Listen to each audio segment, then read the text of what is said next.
desperation had blinded me. I was desperate for the job. The first thing is that I was desperate for the job because the same thing could have happened when I was in some other job. Surely I could have told, yeah, this is scam, this is a spam one, and I could have easily ignored it. I actually got mail from my friend stating that there's a job opportunity with a firm called as Andorras. My friend got a mail from Mafna A Technologies from Indeed site. So he got mail from Mafna A Technologies stating that one of our clients, Toronto Partners, is looking for 3 employees for executive manager position working remotely, and the weekly salary is $1,300. So, and they had given the email address as hr@andorras.ca and contacted HR Rebecca Quinn. So he got this mail and he forwarded me this mail and he stated that you can apply for this job if you are interested. First thing was that I visited their website and it had the client's name, which was very familiar to me, gave me confidence. That was the first thing. And secondly, they had their registered business account number. So I checked it in the Canadian website. So it was available. So I thought that's fine. I thought it is similar to that of GST number, what it has been registered in India. These two things prompted me, okay, they seem to be legitimate. So I applied. I sent a mail to this Andorras, hr@andorras.ca, stating so and so that I had lost my job recently, so I'm searching for a job, and I have seen this one as a executive manager remote position. So there will be no travel because of this COVID. You can work from home. So I applied for the job, sending my resume and all. Then the conversation just started. First via email. After sending the mail, they had told me that you have been selected. You are the one of the few candidates whom we select directly. So this is the we are forwarding you the employment offer. Please sign it and send it back. And the thing is that they had sent me the employment offer with a rubber stamp in it and business number and all those things in it. So I believe that this business stamp and all those things would be perfect. And thought, yeah, it's okay. But there was no formal interview. So that was the first mistake I had done. Without an interview, I accepted the offer. Then I got a call on the next day confirming that I have been selected for so and so position. Then they had told me that okay, one of our hiring managers, they will contact me via Telegram. So the next conversation, everything was via Telegram. I didn't suspect because they were telling that no, the conversation happens via Telegram. After signing and sending back the offer letter, I got an email stating that congratulations, they offered me this position only for 10 days. After which my position will be confirmed if I work well. So that's what is their plan was, I can say. So what they told was that they sent me a mail stating that congratulating me for accepting the offer, and they had told me that I have to check the email constantly and I have to respond to them via phone constantly so that I'm not going to miss their communication. And secondly, they told I have to use bitcoins and I have to transact customers using bitcoins because they are easy for transaction, and I will be buying products and services for the customers through bitcoins. For example, I have to buy web design, MySQL database,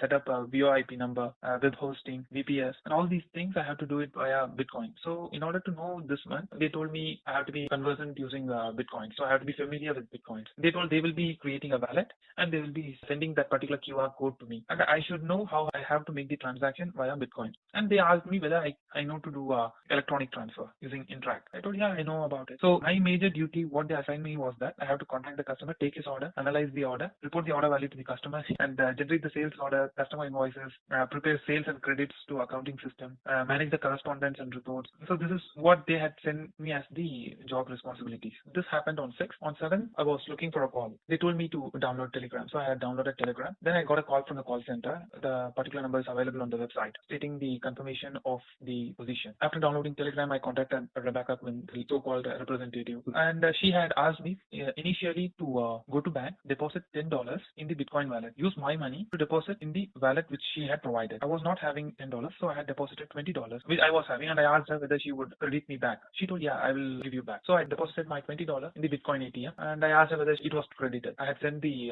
SMS receipt of that particular transaction. She told, yeah, it's fine. Later on, what she did was that she got my email ID and asked whether this email ID can be used for Interact transaction. I told, yeah. Then she transferred $3,000 into my bank account and asked me to transfer $2,950 and keep $50 for Uber because you're going to the ATM physically, so you can take Uber, no issues for that, but transfer $2,950. I told, yeah, that's fine, no issues. So I went, I searched for bank, increased my ATM limit, then I withdrew the amount from the ATM. Once again, I went back to the Bitcoin ATM and deposited this cash, and I got the receipt. Once again, I asked her whether she had the receipt. She told, yeah, it's fine. And then she told me you can go back to home. Once I reached back home, I thought that there would be some real interactions or training or whatever thing she would give me. But once again, she told that I have transacted you once again $2,000. Check if it is available in my bank. I told, who are your customers? She told, no, our customers are small and medium sized customers.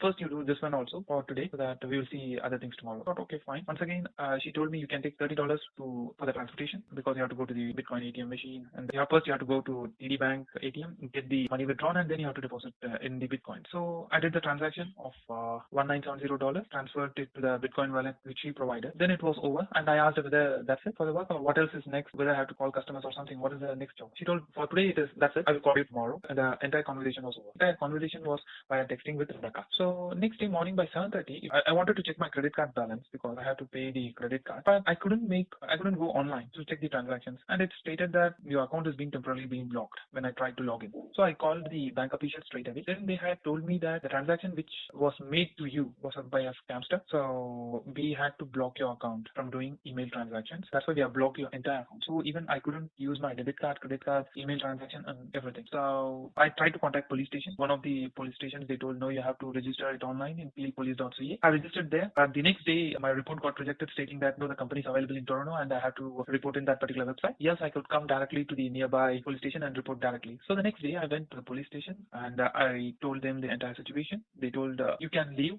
We will give you a call. I couldn't go inside police station because of this COVID. So the police officer who came outside, he informed me that this particular company is a fraudulent company. We are looking into it. No need to worry. As of now, you will get a call from the call center and you can register a case with them. And then later on, I got a call from the call center of police station, and one of the constables, she took my report and she told, for any further details, we will contact you. That's it. Actually, I had emailed the entire conversation, email conversation, telegram conversation, and my offer letter, job details, everything. I have made a cover letter and all these, conversations, and I had sent an email to them. We are going to the police station. So the constable who called me, she had the email with her, so she could see everything. So I told these are the evidences which I have. So any help, I'm always there to help you out so that we can find out the scammers.